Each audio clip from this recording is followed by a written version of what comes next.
Welcome to another episode of Creative Experience. Today, we're doing season 2, episode 2. I actually have with me here Will Rodriguez, who is actually a firefighter and been in the firefighting industry or just a career for 7 years. Really excited to have him here. He's actually a childhood friend.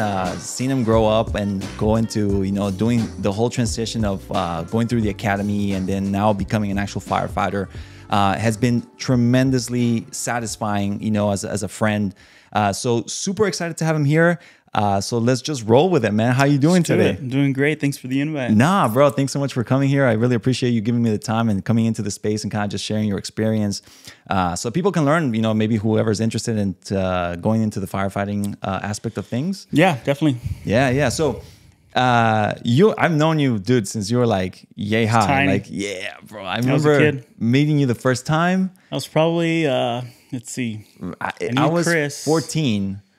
And I think I have like an 10 year gap on you? You have a 6-year gap. Yeah. So I was probably like 10. Yeah, maybe. yeah. Like 8. Yeah. So 8 and 14. And I remember meeting this scrawny little kid who had a broken arm at the time. Oh, yeah. Yeah. I was in 3rd grade. Yeah. Yeah, I remember that. And it was kind of funny. And your brother, I'm best friends with your brother. Yeah. We went to the same high school and everything. But you did the same thing. I mean, you kind of went through Paramount High. Yes, we did. But I kind of want to, the reason I'm bringing up your brother is because I think, if I'm not mistaken, your brother at some point wanted to become a firefighter. He did. Yeah. He actually, he started the program before, obviously, I did. He's got a 6-year gap on me too. Yeah.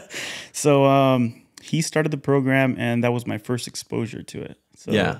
I watched him go through the program and as soon as I became a freshman at 15 years old is when I learned about the program. It was available to me, and that's when I And that was through high school? That was through high school, yeah. As a freshman at 15 years old, you have the opportunity to do what's called the Junior Firefighter Program. Cool.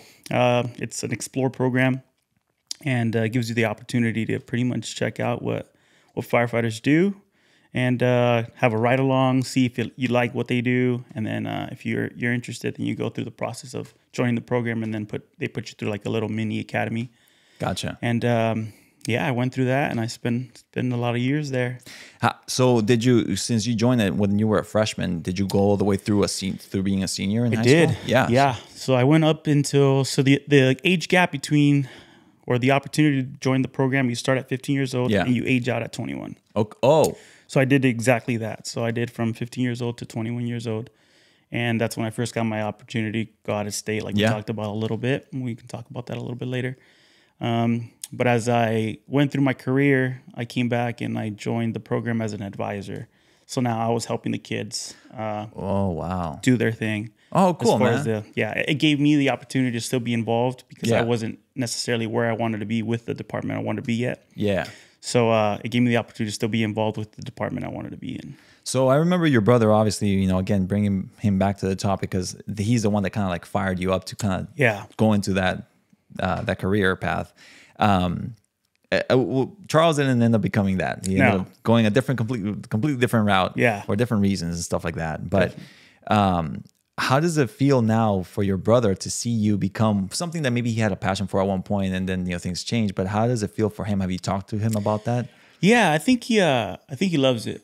I think he loves that he gets to see me do the things that he maybe wanted to do at one time. Yeah. And he still does. He still talks about it. And he says, yeah, you know what? I'm going to put my app in, And he's in the financial world, and it's completely different. Which is funny because he got me into the financial world. And that's how I ended up, because of him, so it's funny that because of him, you ended up being a firefighter. Yeah. And because of him, I ended up being in the finance, banking industry, which is crazy. Yeah. Yeah. He wanted to pursue fire for a lot of reasons, same reasons that I did, But like everyone else has, there's struggles and there's things that happen. Yeah. But I think I could see the joy in his eyes and the happiness, like when I see him at my graduation and things like that. We take those funky pictures. And I saw you at my graduation, and that was great. But I think he likes it.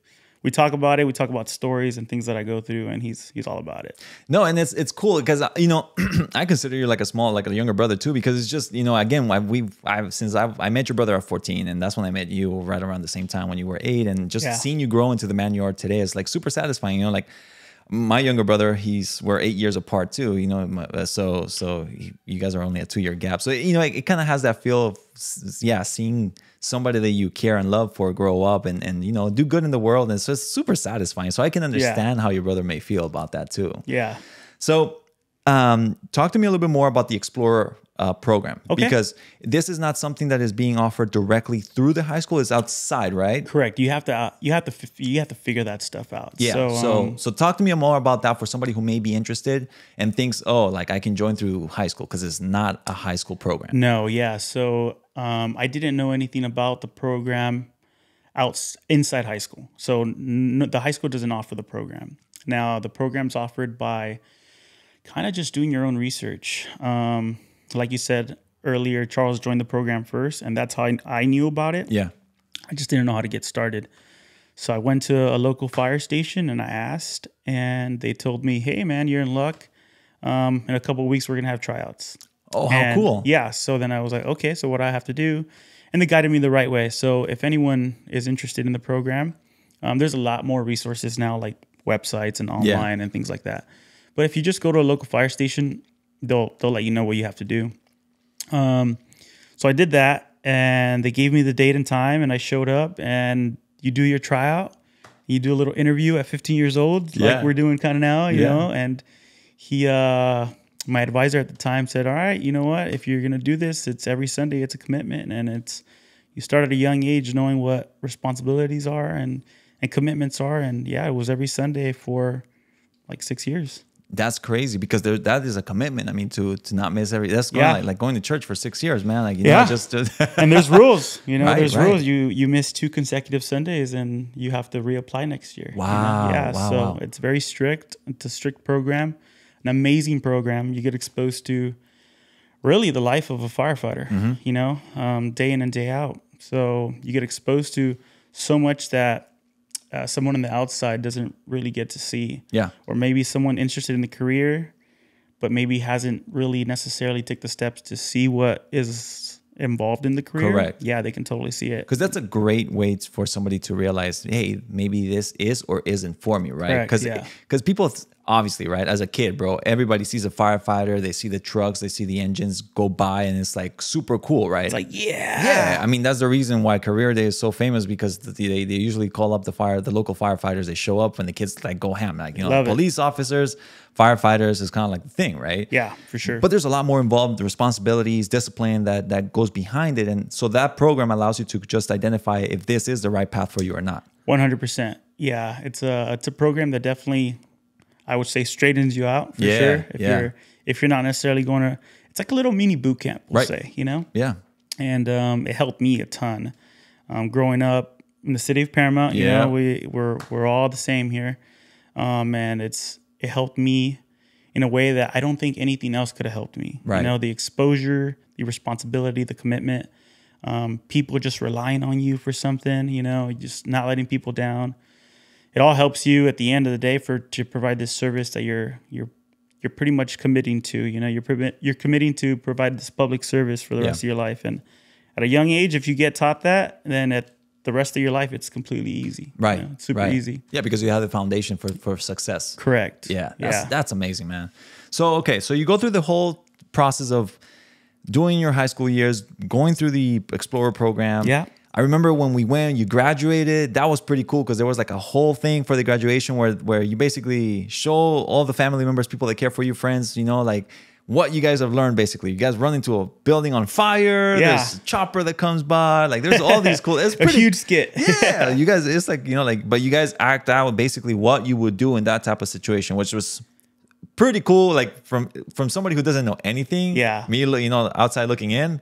It was fantastic, you know, like I was like a little kid. I'm like, oh, heck yeah. I'm like, there goes my boy, you know, like he's running into a building on fire. Like, it's pretty cool. Yeah, I want to talk about that a little bit, because so this program, it allows these kids or young adults to go into an environment where they're away from their parents for long periods of time. And for the academy, they're away from their parents for Saturdays and Sundays, right? So they may be going through high school Monday through Friday, and then they're giving up their Saturdays and Sundays to go to this academy, which it's the complete day of Saturday. You sleep there just like a firefighter would. Wow. And then into Sunday, and they wake you up throughout the night, and you could be 15 years old and doing this, you know? And you do all that. So at the end of the day, when you do graduate, you want to show the parents what you were learning the entire time. Gotcha. You know? So it's a 6-week academy. You're going through high school at the time. You're going to the tower. A lot of people are going through EMT school at the time. Like there's so much involved. Yeah. That it's super hectic. And then at the end on graduation day, they want to provide this like show at least to give a little bit of exposure to those that may not know what their kids were doing. Yeah. You know? And then you get people like yourself that are thrilled to see something like that because you don't get to see it all the time. No, I mean, when I've never ever seen it again, exactly. right? And obviously you don't want to see it in a real life situation because that's the worst thing that probably can happen for you guys to be called into a building on fire or whatever. But it happens, right? And that's the reason why you guys train for that kind of stuff. But looking at it in a controlled environment, of course, right? And seeing you guys in action, going up the ladders, like shoot, you guys were even, I think, at one point, if I recall, like something, you guys had like a dummy, like a mannequin or something, and you guys were kind of like, doing all kinds of stuff. Like all these things you guys learn it because they're building the foundation to help you push to the next level, right? Yeah, definitely. Which is what? After the Explorer Academy is done, what is the next level? So I did the Explorer Academy while I was going through high school. I believe it was my senior year. So you don't necessarily go through the academy right away when you join the program. You take steps into going into it, and then there's obviously like seniority and stuff, the guys that were ahead of you. And the academy program is different from just the Explorer program. So you have your program where you meet every Sunday, and then you have your academy where you get almost invited to. Gotcha. So after you get invited and you go through that program, you get what's called a certified Explorer badge. And it's like a firefighter would have his badge. Now you have a badge, and now you're allowed to volunteer and work side by side with these firefighters anytime you want. Wow. Yeah. So you can like on the real deal. So you have the real deal opportunity to go into a fire station and work a 24-hour shift. You're volunteering. Right, you're volunteering your time. But you're getting the experience and exposure. Absolutely. Yeah, which is worth more than yeah, anything. It's gold, man. Yeah, exactly. It's like great. So you do that. So I got certified, and then I began my journey of starting right out. So I rode out all over Battalion 13, which was the battalion I was an Explorer. What city is that in? And that's going to be a couple cities, and that's going to be your major cities you hear of, like things that are happening, like Watts and Willowbrook and Compton, Southgate, Linwood. Yeah. Those cities are exposed to, I wouldn't say the most, but a lot more than other cities.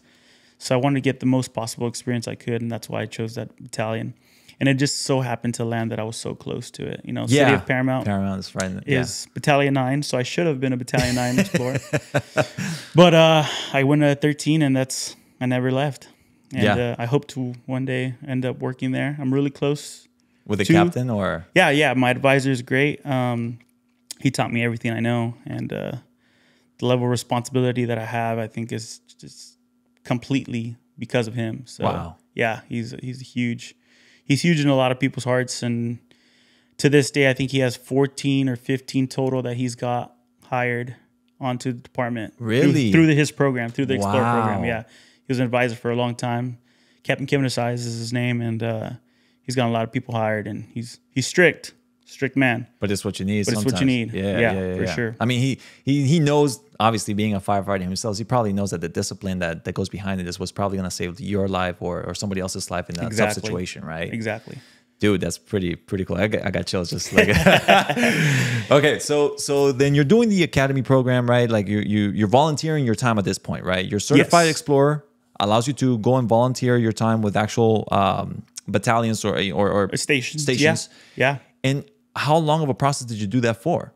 So I did that up until I turned 21, where you age out. So 3 years. So yeah. So because when did 18, you I got certified. Correct. And then for the next 3 years, I was able to ride out wherever I want. And that's not just in that battalion, but you can ride out anywhere in the Los Angeles County District. Wow. Yeah. So I can go anywhere from Lancaster all the way up to Lancaster, all the way down to Paramount, to stay in Battalion 13, which I did a lot, just because of, like I said, the area. But yeah, you can go anywhere in the district or anywhere in the entire county of LA. Yeah, just a quick phone call to the station, say you want to do a ride along. Everyone is more than welcoming, and you show up in the morning just like a firefighter would, and you're right next to a firefighter that's going to guide you to what you need to do throughout the day. You know? And everyone is super helpful, super willing to help. It's because somebody helped them, you know? Somebody helped them get along. Yeah. So now that you're exposed to the real deal in regards to like action and you know, dangerous type situations, all that stuff, did during that time that you were doing the ride-alongs, at any moment did you ever think, man, like this is rougher or tougher than I thought? Or was there any second thought to the process? Because now, again, right, you're probably, or I mean, correct me if I'm wrong, you're probably seeing, because you guys get called for also EMT services and stuff like that, right? Yeah, 100%. So most of our calls are medical. Right. So then if it's a medical call, you're probably seeing something that has to do either with, I don't know how gruesome it gets or doesn't, but I mean, like things that have to do with maybe that, you know, are more involved with that medical field. Definitely. Did at any point your mindset change? Like, oh man, like this is something else. I think, honestly, it gave me, and it sounds kind of weird, but I got more excited about it. Gotcha. When I started getting exposed to things, I got more excited as far as being able to help. So a lot of people get asked the question like, why do you do that? Why do you do it? But I guess the easiest way to know is like when you need help and you're at like your most desperate need, like you need to call somebody. Right. And I wanted to be that person you call. Yeah. You know? So I want to be the person that you call when you are at your lowest, you know, where you don't know what to do. We're going to show up and hopefully we can help you. Yeah. You know, assist you on what to do. No, whether it's a medical call or your home is burning in an accident, anything, you know. Yeah. We're able to do anything for you guys. And I think that's the best reward out of the career. You know, you're able to do something. And when you talk about gruesome stuff, yeah, it's all over the place. But I think because I was exposed to it at such an early age, it's all I know. So it's just normal. Right. Yeah. It's like somebody who becomes a nurse is probably looking at all kinds of stuff. Exactly. Too, right? A doctor, a nurse, everyone that has exposure to not necessarily like the normal lifestyle. You know, it's a little different, but you just get used to it. But you're right. I mean, we all need the help, and having somebody to call and you being that person, you're feeling like you're that person that can be called on. It's that's your calling. That's my calling. No pun intended, but yeah, that's your calling, right? I mean, that is your calling. Yeah. That's what satisfies you and fulfills you, just knowing that you can help people. Yeah, definitely. I think it's you know, you get your calls where people can't stop thanking you, you know, and then you get your calls where you sometimes wish you could have done more, but you did everything you could, you know? Right. And that's unfortunately the nature of the beast. But when you know you did everything you could, you know, it's still rewarding. You know? Yeah. Yeah. Cool, man. Sure. So at one point, I also remember that you were actually in the news for something that happened while you were an explorer, I think, right? Yes, I was. Can you tell me more about that? Tell me that story. Yeah. So we were having I'll do a long story short. Cause Yeah. But we were having a little celebration. It was a Memorial Day weekend, and we had, as an Explorer program, we like to be a little family. So we had a little barbecue that day.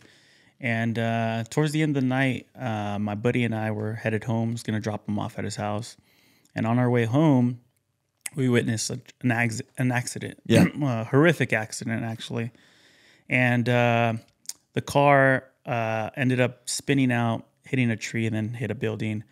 And we were able to witness the entire thing. So I looked at my buddy and I immediately told him, hey, we got to pull over and go help the people.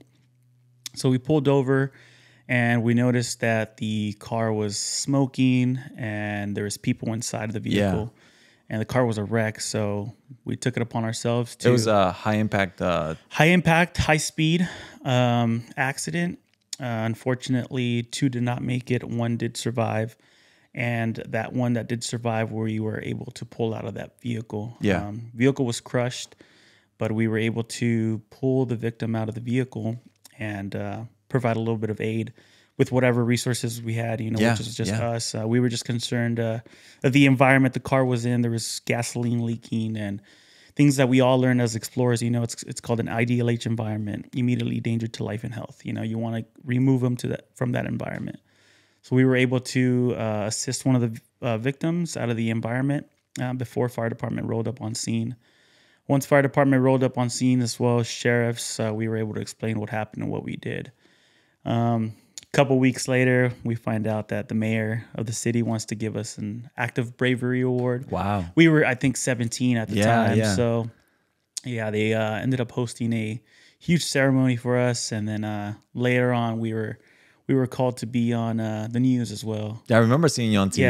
Yeah. And they just wanted us to pretty much show our face and tell us thank you, you know. And at the time, we weren't expecting anything. We were just, you know, you're exposed to this program that tells you to do the right thing and to help those in need. And we saw something and we just jumped.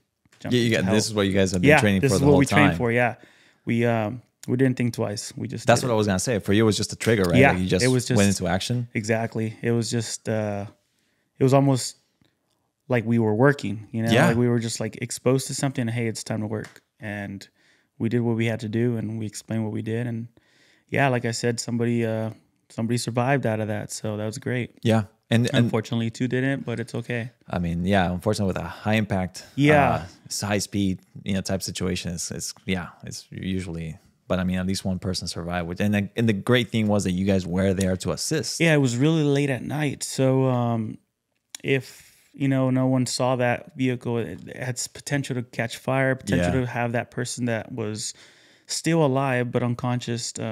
To maybe not survive if no one witnessed it. We were just blessed to be there. Yeah. Perfect timing, and we were able to help. Dude, that's so cool. I mean, cool in the sense that you guys were there, you guys took care of it, you guys just rushed into it and assessed the situation, and training kind of kicked in, and then just training instinct, and then it all came together. A little luck, I guess, for the other person that was the victim that was still alive inside the car, right? I mean, exactly. Yeah, definitely. Yeah. Dude, that's so great. I mean, I hopefully I can get the clip that shows you, so I can, you know, we can run it here. But yeah, it'd be pretty cool to show it, because I remember, and you were still pretty 17, right? Yeah, I think I was 17 or 18 crazy. At the time, and it was really young. I think actually I might have just got out of the Explorer Academy. Right? Can't remember, but it was a long time. But ago. It was somewhere around that time, and.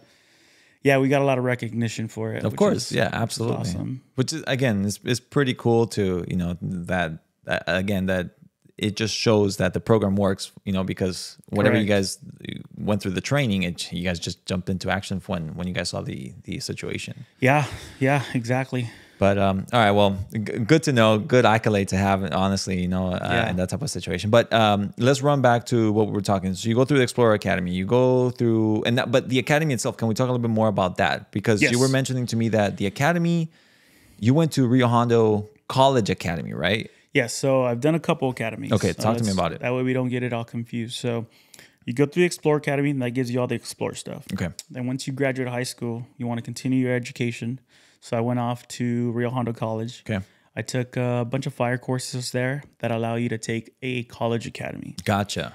Took the college academy, which gives you even more exposure and training, and also lines you out with a whole bunch of certs. Those certs allow you the opportunity to get a job. Okay. Right? And that was my first opportunity, and that's when I went to the state of Oregon.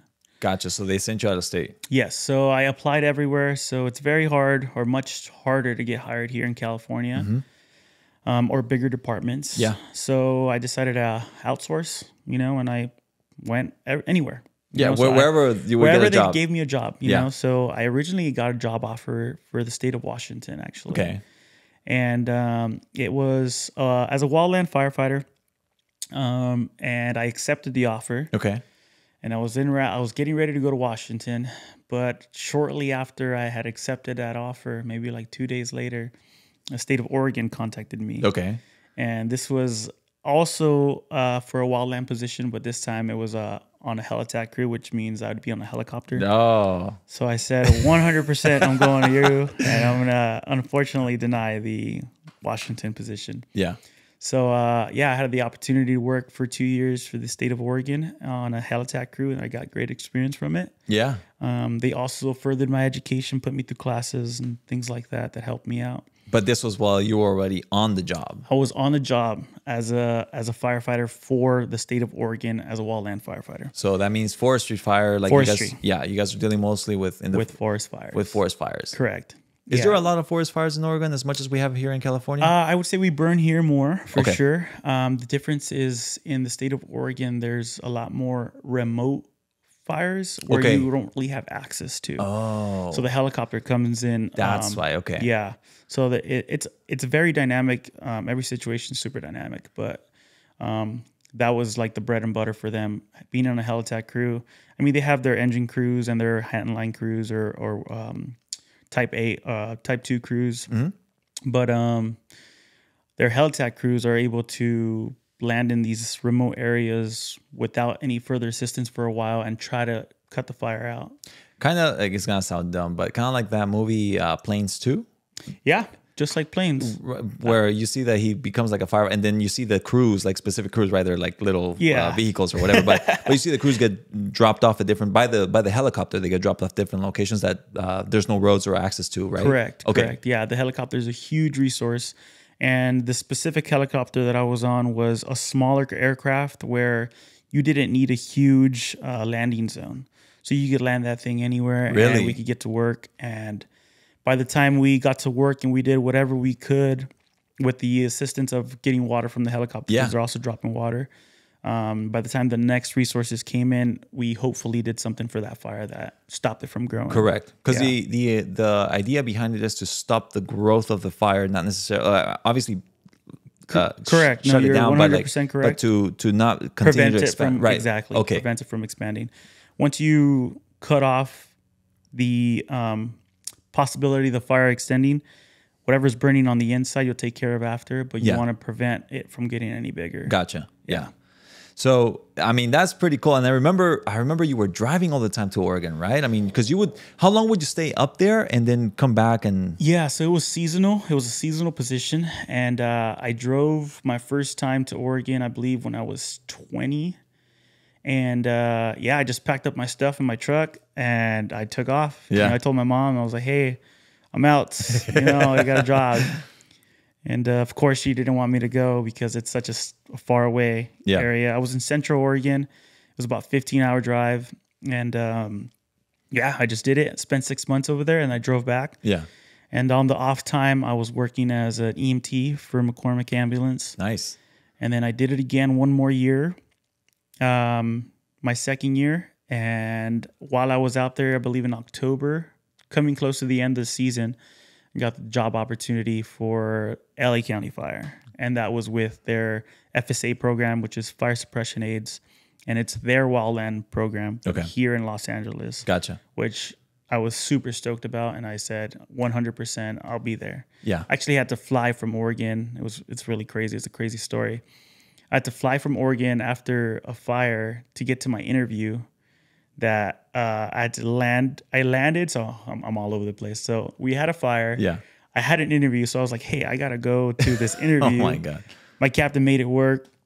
I get to the airport. I land here. I go straight to the interview. Yeah. And I take the interview. I get back on a plane, straight back to work. And it was just all within like a 24-hour. Wow. Yeah. And it was because I was committed to work over there already. Yeah, but I told them, hey, can I just have one day? I just had to go get this done. It's a job opportunity in the state I live in. I explained it. Very understandable. The captain was very understandable, and he made it happen. And I just went from plane to plane, from car ride to car ride, and just made it all happen. Yeah. And that's how you landed the job. And I landed the job. That's great. Yeah. I mean, good story that you had a successful, ending. Because I almost didn't. I almost did it because it just felt like a lot of work. Right. A lot of work and a lot of money to fly and do all these things. I mean, not knowing, right? Because an interview is a shot in the dark. Exactly. Sometimes you don't know if it's going to happen or not. Exactly. So but you had the experience, right? You had the experience. Did you tell them, like, I'm literally in the middle of a fire right now? I told them. I told them, I'm like, hey, thank you for the opportunity. I'm coming from Oregon. And I gave them the whole rundown. They're like, wow. So I'm glad I'm glad I got it because I was really debating, like, do I need to drive over there and do it? But fly over there. But you know what? I'm so glad I did it. Yeah. Yeah. So you land here and you start your so you were done with the season in Oregon. You land the job here for forestry fire, right? Correct. What's the right term? Sorry, you said wildland fire. Wildland fire. Yeah. Okay. And but where was it? Because it wasn't close by. No. Yeah. So after giving the job opportunity, they put you through another academy. Okay. Yeah. So there's tons of academies. Yeah. you got they just want a certification, right? Correct. Like, to make sure you guys are ready for it. Correct. They just want to be. It doesn't matter that someone else already certified you. They just want to know that we're certified. Correct. Correct. So I went through their academy, and that was in Malibu. The academy was in Malibu. At least a nice area. Yeah, 4 weeks in Malibu. and it was Monday through Friday, really early times, really late end times. And I you guys stayed in were Malibu the staying entire there? time. You couldn't stay on the actual camp that we were doing the academy with, but everyone got like hotel rooms and things like that. Went home for the weekends and then came back. So did that, and then they place you somewhere. And we have 4 total camps, paid camps that you can go to. And I landed in Santa Clarita. Santa Clarita. Yep. What were the other options? So it's La Cañada, Camp 2. Okay. It's going to be Camp 8, which is Malibu. Okay. Camp 9, which is the best camp, which is I was at in Santa Clarita. and then Camp 12 in Castaic. Those are your 4 options. Castaic, okay. Yeah. Yeah. You do get an option to choose where you want to go, but it's just not concrete. It just depends on where they need you. Yeah. And I landed in Santa Clarita at Camp 9, which I thank God I did. I'm blessed because it just gave me so many opportunities up there. Yeah. The drive, of course, we talk about all the time, and it's not an easy drive, you know? Yeah, because you were going from Paramount at the time, right? Yeah, at the time, I was going from Paramount. For 2 years, I went from Paramount to Santa Clarita. Yeah. And it's not just to Santa Clarita, but it's up a mountain in Santa Clarita. Yep. So that's an additional time. And then for 2 years, I went from Riverside County to Santa Clarita. Yeah, that was even rougher. Yeah, it was like a 2-hour 45. So Yeah, drive. Yeah, it's It was gnarly. no. So, but over there, I remember you seeing all the time whenever you possible, you would have the videos of the. I mean, you guys were on the helicopter most of the time, right? Yes. I mean, same process as Oregon. Like, I mean, the job in Oregon really prepped you for whatever came this way and what you did in Santa Clarita. Yeah, it definitely gave me a lot of aviation experience. Yeah. Being in the air and then helicopter experience. The biggest difference now was we were fighting fire here much more aggressively because of the type of brush we have here, the type of, honestly, just the conditions. It's way different from Oregon. So it's way different. The resource, the helicopter is different. You know, we have a huge aircraft here. So it was definitely still learning. I still had to learn the way that LA County does it. And Camp 9 gave me that opportunity. Camp 9 gave me the opportunity to not just learn about wildland firefighting, but how to be aggressive and safe. Yeah. So being on the helicopter, how does that feel? I mean, obviously you're not scared of heights because being out there, I'm sure it's the best feeling in the world. Some type of experience. Yeah. Yeah, it's the best feeling in the world. It's, I don't know, man. I think I wouldn't say it's the best thing I've done in my life because I've done a lot of great things that I don't want to put anything else to shame, you know. But it's one of the best things in the world. It's one of the happiest times I've had up at Camp 9. It's amazing. I spent 4 years up there, and if I had to go longer, I would. But then the next job opportunity came out. All right, let's talk about it. So what happened next? So the next job opportunity was to get on the municipal side of the department. Okay. And it's what I've wanted to do.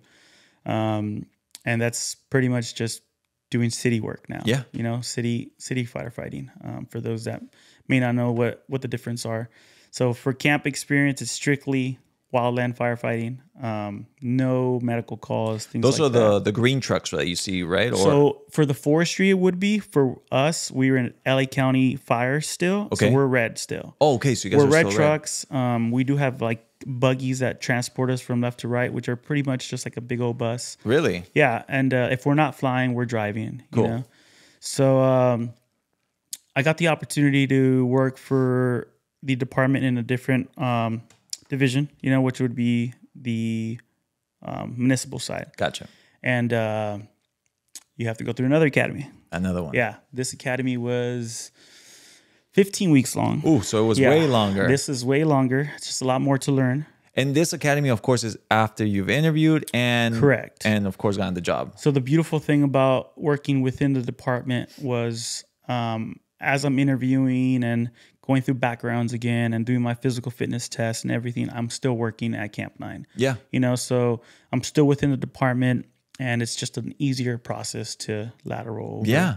Yeah, it's a great experience to start in the camps and then come over to the municipal side because you know how the county works, you know how the station life is, you know a lot more than anybody that just coming from an outside resource. Gotcha. But yeah, the academy was I think it was 14 weeks long, and it was the same operations from Monday to Friday, early start, late endings, and it was in the beautiful city of Santa Clarita. Technically, so it was actually over there. Yeah, it was actually in Del Val. I don't know if you're familiar with that. No, not really. So it's tucked away really, really far. It's like north of Santa Clarita. Okay. Almost hitting up the big pass on the 5. Yeah, you continue off on the 5. Okay. So yeah, continue on the 5 past Santa Clarita, and then I forget what that road is up there, but Valverde. I don't know if you ever heard of that. Okay, it's up right there somewhere. Okay. Yeah. Yeah. So there was no way I was going to be able to make that drive every day. So not with going through a full fire academy. Yeah. So a bunch of us got together that we got hired together, and we got a house out there, and we spent 4 months over there and just did the academy strictly. Yeah. Graduation day came, and we did another skit like the one in the Explorer program.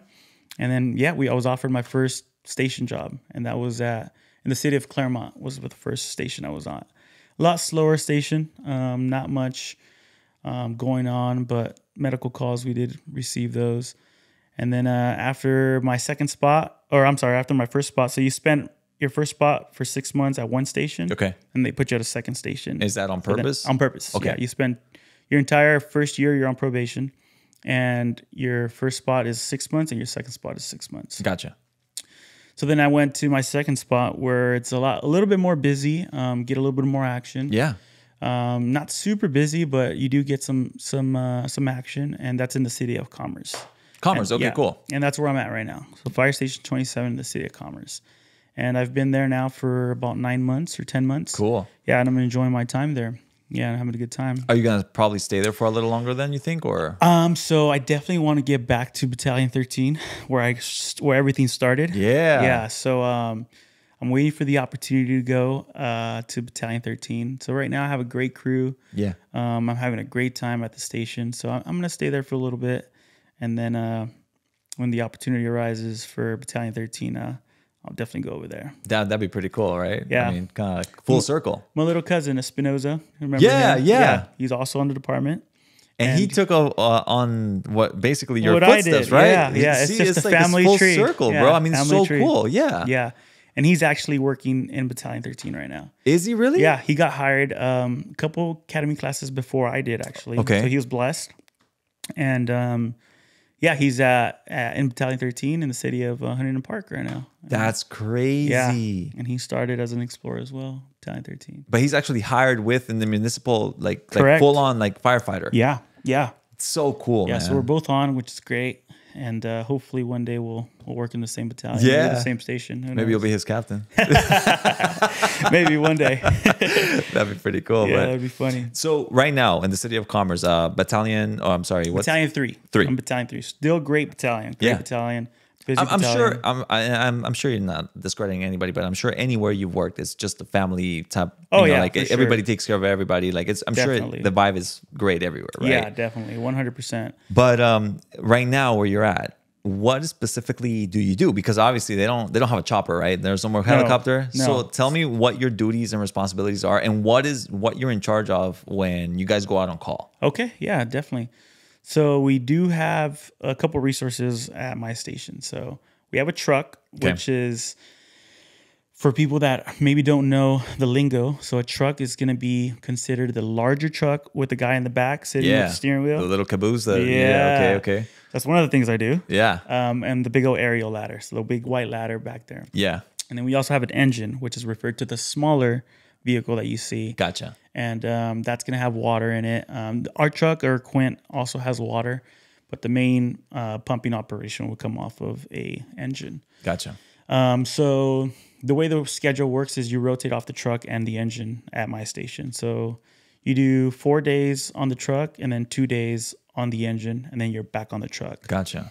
We only work a total of 10 days a month. That's the normal schedule, 24-hour shifts. You're allowed to work as much overtime as you really want, as long as you're not working past 8 days straight. Gotcha. At that point, they believe you're physically too exhausted to keep working. I bet, yeah. But you're able to work as much as you really want to work. If you like to work, you can work. And then there's also the force hire, and that's what we talk about sometimes. I know we've been trying to do this interview for for a while, yeah. And the force hire is what you commit to. It's you committed to that day one. If they tell me that they need me to come into work, then you have to come into work. Right. And you have to drop what you're doing. And unfortunately, it doesn't matter whether you're in San Diego, you're in the state of Oregon, you're wherever you are, you take that flight or you take that drive and you have to come into work. I actually got recalled yesterday and for today. Oh. And I was like, oh my God, I'm going to bail on Eddie again. Yeah, yeah.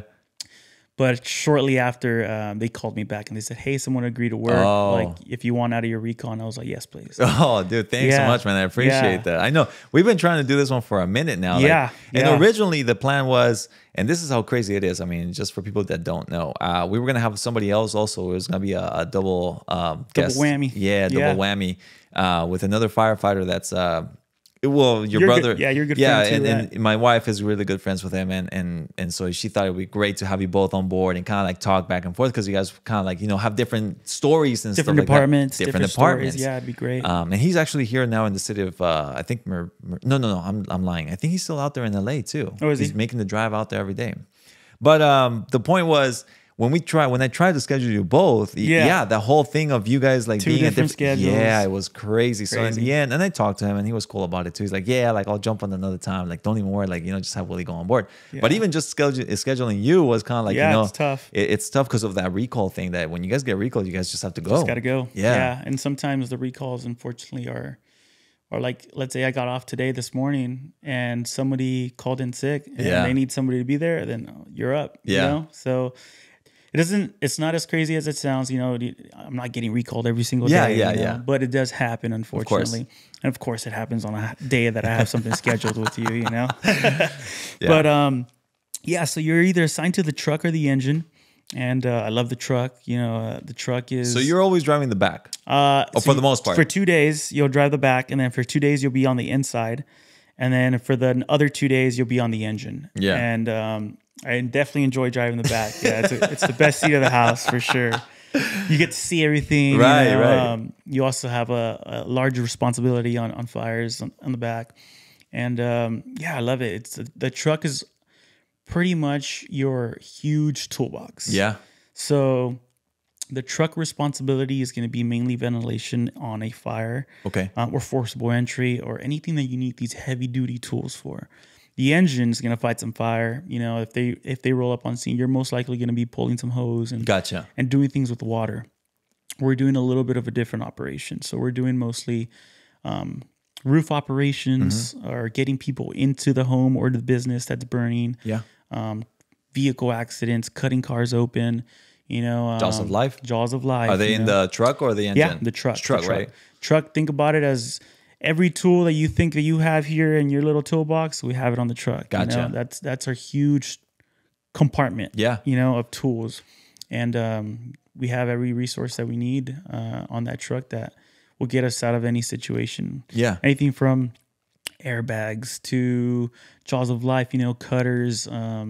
Anything. We have things to shut down a hydrant that shears. When you see that big old fountain, I'm sure you've seen it. Yeah. Any little thing. We have it. And I definitely enjoy the truck because going to the roof is an experience, really? on a fire, going to the roof and cutting a hole. And the reasons why we cut a hole is just a huge conversation, but just ventilating that fire after people get water on it or have hose lines in the building is huge for the firefighters inside. We're taking care of what's going on inside by us being up on top. And that's the difference between being on the truck and being on the engine. If I'm on the engine, I'm going to be the guy on the inside putting water on the fire. Gotcha. If I'm on the truck, I'm the guy probably on the roof. Yeah. Cutting a hole on the roof. Either way, I mean, there's a risk with everything, but... 100%. It's we try to be as safe as we can. We're not just up there cutting a hole. Right. We have operations that we follow, and we have great captains and great engineers that lead us out and tell us, hey, this is safe. We can do it here. Or this isn't safe. We got to get off the roof. This is not feel good, Right. And then same thing on the inside. You're going inside and your body will tell you, hey, this is really hot. We should probably back up. Or your captain will be right behind you and say, hey, back it up, man. You're getting too close. It's getting too hot. And we're not just running around with your chickens with their heads cut off. No, yeah, of course. Everything is thought out strategically, right? Yeah, we call it organized chaos. Oh, of course. It's organized chaos. Yeah. So everyone has their job, everyone has their position, everyone's getting to work, and everyone's doing it safely. Yeah. Yeah. Which is the most important part, right? Saving lives in a safe manner. Coming back home. Yeah. That's the most important. Absolutely. Yeah. So I mean, and it's pretty impressive. Again, you guys put your life at risk every single time that you guys going through something like that. So thank you for that. I mean, even Of course. you know, I know I know for you it's just the fact, like we were talking, fulfillment of being able to save people, right? Yeah. But there's also a risk behind it, which again, this is the reason why you guys go through so many academies, so much training, certifications, and stuff like that, because that is what's gonna make sure that you guys come back home alive. Exactly, that's huge. Yeah. I feel like even after you're done with all the academies and things like that, we're still training. We're still training every day, and your normal station life involves some type of training. Yeah, you know, whether it's something as easy as going to go throw ladders, you know, to make sure you rub the rust off. You know, you haven't threw a ladder in a month because you haven't got a fire. Let's make sure we throw some ladders, you know, or let's go over how to cut a car open. You know, let's go over how we would attack this fire. Let's go over roof operations. Yeah. Throughout the month, we're going on multiple businesses' roofs because my station is very industrial. Mm-hmm. We have a bunch of businesses. Right. So we're going on all these roofs when they're not on fire. Yeah. So we can see what they look like, see what they feel like. Really, just to know the construction of the roof. Nice. Okay. And to see what's up there. That way, when we do get on it, when it's on fire, we have an idea of what we're getting into. Wow, that's really smart, actually. Yeah. Because why the heck would you want to go on a roof that you don't know about while it's on fire, right? Exactly. No, that's actually really So that's one of our training operations. You know, the little things that we do that people may not know that we do. It's as little as doing a business inspection. Like we go check if your sprinklers are working, right? Yeah. Or if you have a fire extinguisher. But we're not just doing that to go check your fire extinguisher. We're doing that to check out your building. You know, what if this thing burns? Right. Like, where are my exits? Where is there more pile up? Where am I going to be safe? You know, and we're able to see that in the daytime when there's lights on, to when it burns at night, we have an idea or a memory bank of, okay, I remember this building. Absolutely. You know? Yeah. No, that's really smart to do. Yeah. Well, rather than, like you said, in what is it, organized chaos, trying to find an exit. Yeah, exactly. You guys already been able to kind of identify maybe those beforehand. Exactly. Cool, man. So one thing that I kind of wanted to ask is, what's your next step, man? Like, where do you see yourself leading? Obviously, Battalion 13 being kind of like the goal. 100%. Getting there. Short term, Battalion 13, still continue to be a firefighter. I do, at some point, want to be a firefighter paramedic.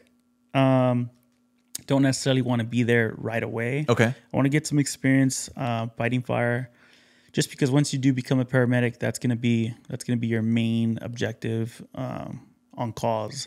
So once you become a medic, your 90% call volume is gonna be strictly medical calls, which are most of the calls you said, which right? are most of the calls. And it's not that I don't want to do it. I do want to do it. I just want to get as much experience as I can as a firefighter. Yeah, I still get to fight fire as a medic, but the opportunity is much less than when you're just a firefighter. Understood. Because they need you where they need you, right, as a medic. And that'll probably be the next step. And then shortly after that, we'll go through the ranks, and I hope to one day be a captain. Yeah. And then do things like the Explorer program and be an advisor. Start giving back to the community and stuff like that. Exactly. I'm trying to do that already. I have a good buddy of mine that's doing it already, and he's giving me the ways to start trying to give back, helping me out through the process of filling out paperwork and things like that too. Cool, man. Start the Explorer program. Yeah, that'd be really cool to see you kind of, again, everything comes back full circle, and you kind of closing that, you know, and starting to train these young people that what you were once in that spot, and you know, and look where you've kind of landed so far, and like what still lies ahead, right? Yeah.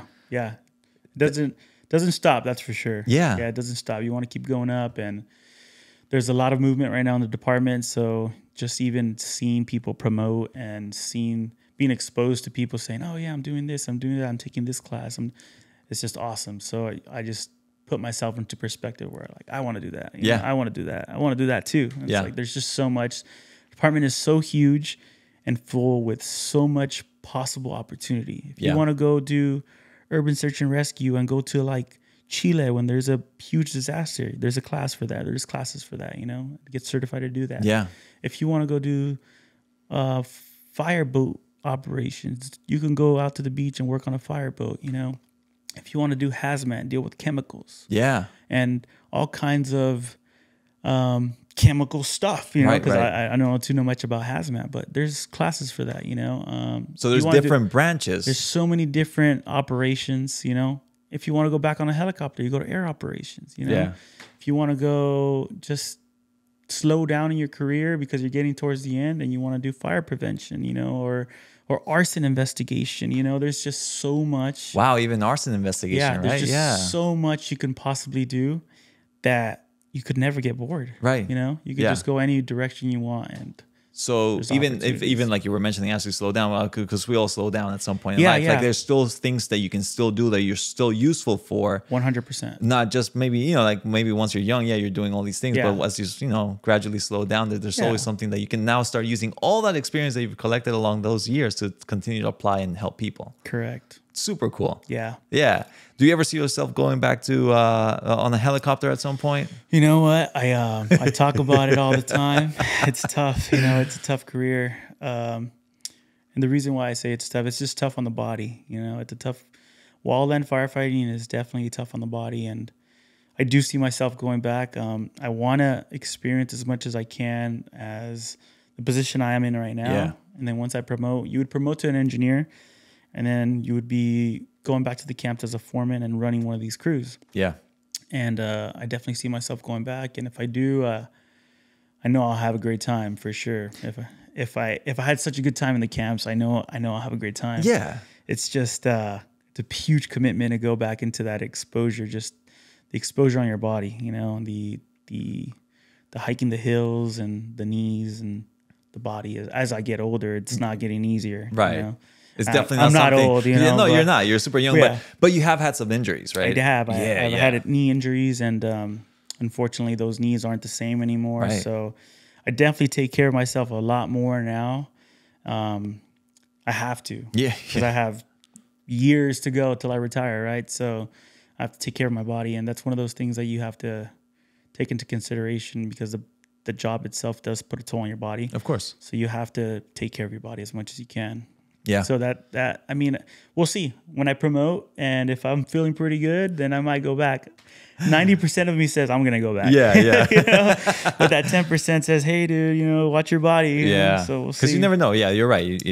Hopefully everything stays, you're still healthy and everything's good, and then now you have your options that you can choose from, and you know. But exactly. I mean, I know how happy you were. Kind of just the helicopter is one heck of an experience. I bet. Yeah, I bet. It's amazing.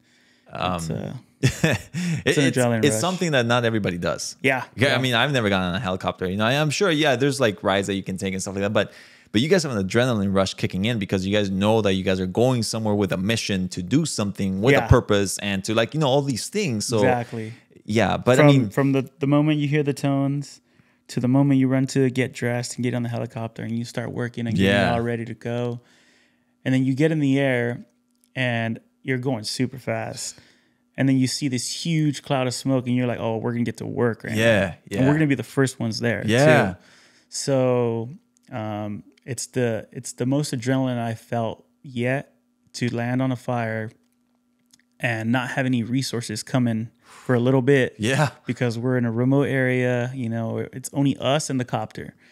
And for a little bit, it's us by ourselves with no water. So it's one of those things that we say we do aggressively but safely. Yeah. And we start fighting fire as much as we can until we get some water support, and then we just go at it. Yeah. Yeah, until we get resources. And now those resources that are coming is going to be me, now what I'm doing. So, so I'll be coming in the backgrounds, but I definitely would like to go back for that. I mean, that'd be pretty cool to see you know, go back into that, and who knows, right? Again, a lot of variables thrown into it, but 100%. You never know. It's one of those things that can. If it happens, great. Right? Yeah. Doesn't, it's all right. I'm having a great time here too. You know? It's all great. It's all great. So to wrap it up, man, like, what would you recommend for people? I kind of already feel that the Explorer program will be kind of like maybe taking that first step, but what would you recommend for people to, like, you know, other resources that are available for maybe young people that want to kind of pursue that? Yeah, definitely. The first thing I would say is just find a local fire station and talk to somebody. Cool. Because everyone's going to have a different experience level and a different journey of how they got hired. Correct. Some people are going to have an easy journey or an easier journey than another person. And some people are going to have a tougher journey. You know, it took a little longer. It took a little different ways to get to that dream job. So the journey I took and that I recommend for everyone is definitely doing everything in your possible or everything possible to make yourself look as desirable as possible on your resume. So going to school, going to college, doing your classes, Explorer program like we talked about, getting your EMT certification, because like we said, 90% of the calls are medical. Yeah. Going out of state and getting that experience on living on your own. Yeah. And that's huge. Part of the growing up process, Part of right? the growing up process. You learn responsibility, you know. You learn so much by just going out of state and getting those jobs that are offered to you because it's just a little bit easier to get hired over out of state. Even as small as getting a city job. I worked for the city of Paramount for a long time. Yeah, I remember that. And just providing the service to the public, to the community. And because that's what firefighters are really all about. You're just providing a service. And when you guys call, we provide the service, right? Mm-hmm. Whether it's as small as helping you up, you know, helping grandma up because she fell from the bed, or there's a water leak in your garage and it's flooded and we have to help you unflood it. You know, whatever it is, we're providing a service. Yeah. So provide that service any way you can. Working for the city is great. Be involved in the community as much as you can. Volunteer. Do things like that. Get exposed to as much as possible before you get hired. To when you do have that interview date, you can talk about it all. Right. You know? You can talk about, oh yeah, I did the out of state. I did McCormick. I did the ambulance. I did college. I did the city work. I was a lifeguard. I was this. I was that. You just have endless stories, and then they're like, okay, that's the type of person that we want. Right. You know? Right. That's what we want to hire.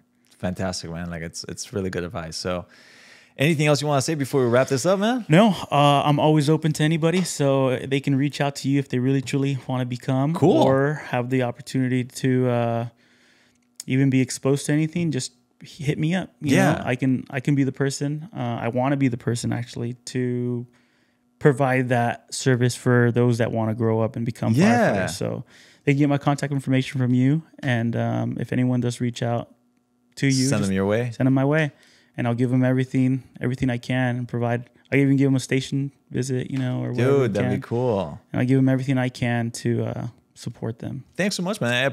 Thanks so much for offering that. That's sure. really, really cool, man. So awesome. Well, thanks so much for watching this episode. We're going to wrap it up. Again, Will Rodriguez, firefighter in Battalion 3. Battalion 3. LA County. Again, thanks so much, brother, for being here. Really, Thank you for having me. Just want to say how proud I am of, like, you know, seeing you grow up into the man that you are today, and you know, the path that continues to be laid up in front of you, you know, and just all the great things that you continue to do for yourself, for your family, and just how man, just it's really, really, again, it's a proud thing to say that, you know, that you're my friend, and just really, really proud of you. Thank you. I feel it from everybody. I feel it from you, and thank you for having me. No, absolutely. Or considering me. It's been awesome. Thank you so much. Awesome, dude. Well, yeah. Thanks, man. Appreciate you. You got it. I'll give you a handshake here.